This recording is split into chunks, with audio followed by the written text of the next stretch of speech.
आकाशवाणी कलकाता समीक्षा आजकेर शिरोनाम अक्षय रसेर ভিয়েন लिखेছেন শান্তনু চক্রবর্তী।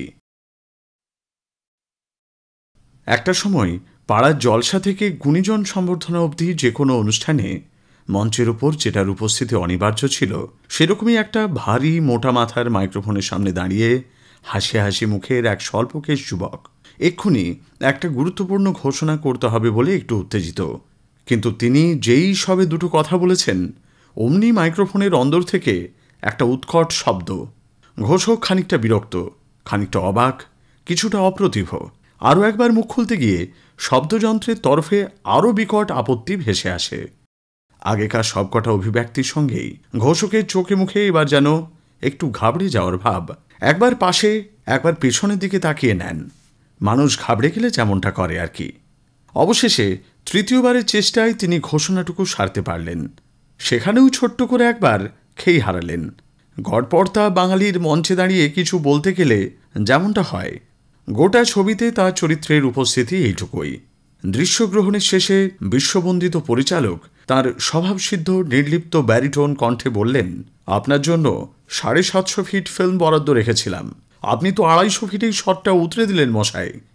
তাঁর দুচোখে প্রশংসার ঝিলিক। ক্যামেরার সামনে প্রথমবার দাঁড়ানো অভিনেতার জন্য সত্যজিৎ রায়ের ওটুকু প্রতিক্রিয়ায় মস্ত স্বীকৃতি। পরবর্তী 2-2.5 দশকে সত্যজিৎ আর অভিনেতা সন্তোষ দত্তের সৃজনশীল বোঝাপড়ায় পর্দায় একাধিক চিরকালীন চরিত্র তৈরি হয়েছে। কিন্তু সব শুরুরও তো একটা শুরু থাকে। যেমন পরশপাথর ছবিতে মাইক বিভ্রাটে বেগতিকে পড়া ঘোষকের ছোট্ট ভূমিকায় সন্তোষ দত্তকে বেছে নেওয়ার আগে সত্যজিৎ তাকে মঞ্চে দেখেছিলেন আনন্দম নাট্যগোষ্ঠীর প্রযোজনায় সুকুমার রায়ের চলচ্চিত্র চঞ্চরী নাটকের ভবদুলাল চরিত্রে। আনন্দম থেকে রূপকার হয়ে বাংলা রঙ্গমঞ্চে প্রায় 1.5 দশকের বেশি সময় ধরে এই চরিত্রে অভিনয় করেছেন সন্তোষ। নাটকে সাধারণ মানুষের চিন্তাভাবনা সমস্যা থেকে অনেক দূরের এলিট বাক্যবাগিসদের অর্থহীন তত্ত্বকথাকে কৌতুকের ফুৎকারে উড়িয়ে দেয় ভবদুলাল। আর এই অন্তর্ঘাতের প্রস্তুতিটা থাকত তার পোশাক পরিকল্পনা ও মঞ্চের উপর হাঁটার একটি বিশেষ ভঙ্গিতে। একটাও সংলাপ বলার আগেই দর্শক সেখানে সন্তোষ দত্তকে গ্রহণ করে নিতেন।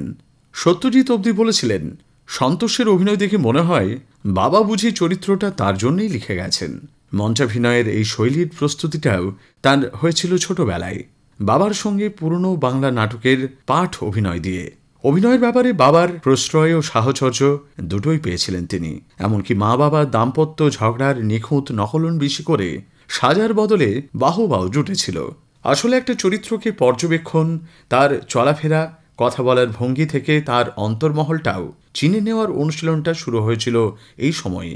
উত্তর কলকাতার পরিবেশটাও এখানে তার খুব কাজে লেগেছিল। তার জন্ম, লেখাপড়া, বসবাস সবটাই উত্তরে। ফেলুদা কাহিনীর যে চরিত্রটা তার ছায়া শরীরেই অমরত্ব পেল, সেই জটায়ুর কাল্পনিক ঠিকানাটাও তো সন্তোষ দত্তের নিজের পাড়ার খুব কাছাকাছি। আসলে উত্তর কলকাতাইয়া মধ্যবিত্ত ভদ্রলোকী রসবোধটা পাঞ্জাবির পকেটে নিয়েই সন্তোষ দত্ত মঞ্চ থেকে পর্দায় পথ হেঁটেছেন।